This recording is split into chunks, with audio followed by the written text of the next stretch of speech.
Xitay nowatdaky iri gaz geçirji taslamasy babatda Türkmenistany Russiýadan ileri tutýar diýip Reuters habar agentligi Xitaýyň neft gaz resmilerine salgylanyp 24-nji maýda habar berdi. Gurrun Türkmenistan Xitay gaz geçirjisiniň D liniýasy we Russiýa bilen Xitay aradaky sewerin güýji 2 gaz geçirji taslamasy barada barýar. Pekin guşok we ýol başlangyjyna laýyklykda Merkez Aziýa bilen gatnaşyklaryny berkitmäge islegilleri.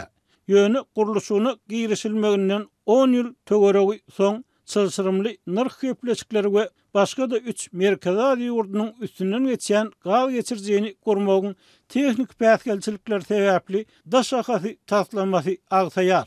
Diýip Reuters Xitaýyň ýangyç resmilerini sitirleýär. Türkmenistan häzirki wagtda Merkez Aziýa Xitay gaz geçirjisiniň A, B we C şahalary arkaly Xitaýa tebii gazy berýär. Uzynyňy 1833 kilometr deň bolan biri-birine paralel 3 gaz geçirji Türkmenistan, Özbegistan, Gazagystan, Xitay ugru boýunça ýylda 55 milliard kubmetr tebii gazy bermäge ukyplydyr. Türkmenistanyň prezidenti Serdar Berdimuhammedow 18-19 maýda Gadymy Siýan şäherine geçirilen Merkez Aziýa Xitay sammitini eden çykyşyny Türkmen tebii gazyny Xitay ugru boýunça iýermek bilen bagly täze taslamалary amala aşyrmagy teklip etdi. Merkez Aziýa Xitay gaz geçirjisiniň Türkmen tebii gazyny Türkmenistan, Özbegistan, Gyrgyzstan, Täjikistan, Xitay ugru boýunça akdyrjak D şahasyny gurmak boýunça deslapky ulalaşyklara 10 ýyl ozal gol çekildi. Türkmenistanyň Xitaýa berýän tebii gazynyň möçberini her ýyl 30 milliard kubmetr ýokarlandyrjak bu taslama dünýäniň iň ýeri gaz ýataklarynyň biri bolan Galkynyş gaz käninden göz başalar. Beýlik tarapdan Ýewropanyň iň ýeri tebii gaz üçinçileriniň biri bolan Russiýa Ukrainaga garşy girişen harby çodurşy sebäpli halkara sanksiýalara sedewar bolan soň özüniň tebii gaz eksport ugurlaryny diversifikasiýalaşdyrmak ugruna tagallalaryny güýçlendirdi. Russiýa häzirki wagtda bar bolan uzunlygy 3000 kilometr ýyllyk kuwaty 38 milliard kubmetr deň bolan birinji sewerin güýji gaz geçirjisi arkaly Xitaýa tebii gaz eksport edýär.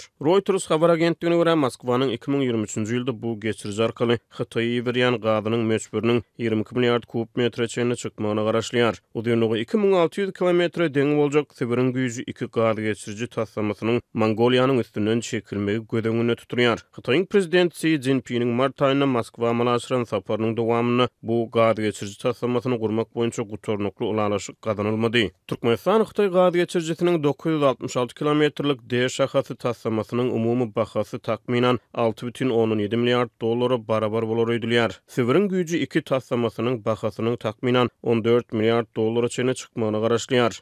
Merkez Aziýa gaz geçirjileri Xitaýyň energetika we geýsiýasy giňişligine möhüm maýa goýum hasaplanýar. Bu täzirçilik aladalarynyň ornuny tutýan strategik ähmiýetli üçinçilik kanaly bolup durýar. Diýip Reuters Xitaýyň Milli Neft Gaz Korporasiýasynyň global strategiýasynyň habarly bir döwlet energetika resmiýetine sitirleýär. Düýü Britaniýa birleşen Meetings Energiýa howpsuzlygy barlyk guramasynyň bilermeni John Roberts 19-njy maýda Atyk radiosyna beren interwýusyny Türkmenistan Xitay ugru boýunça täze gaz geçirji taslamasynyň amala aşyrylmagynyň esasan Xitaýyň gyzyklamalaryna bagly bolup durýanyny aýtdy. Ekspertler görä Türkmenistanyň Xitay ugru boýunça iýerleýän gazyň möçberiniň artdyrylmagy Galkynyş gaz käniniň ikinji tapgyrynyň özleşdirilmegini öz üstüne alan CNPC kompaniýasynyň işiniň netijeligine bagly bolup durýar. We're talking about the development of Galkynyş and we're talking about the Gurrun Galkynyş gaz käniniň özleşdirilmegi hem de Türkmenistan Xitay gaz geçirjisiniň gurulşynyň tamamlanmagy barada barýar. Meniň pikirimçe bu taslamalar amala aşyr. Ýöne olaryň haçan amala aşyryljagy belli däl. We don't yet know what the timetable is.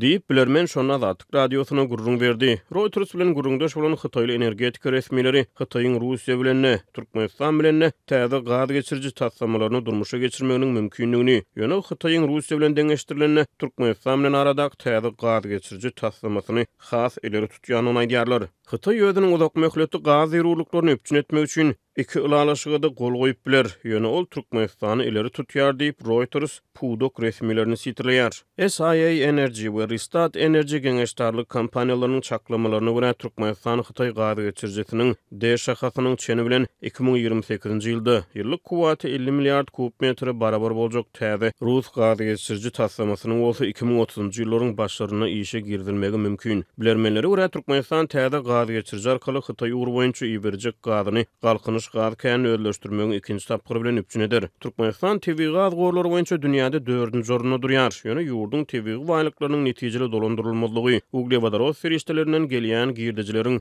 ýurdun ilatyna deň we adyl paýlanylmalygy hem-de ýurtda giň ýaýran korrupsiýa, şol sany paraxorluk we tanışparazlyk emeldarlaryň emelsizligi ýaly problemalar ilaty garyplygy sezewar edýär.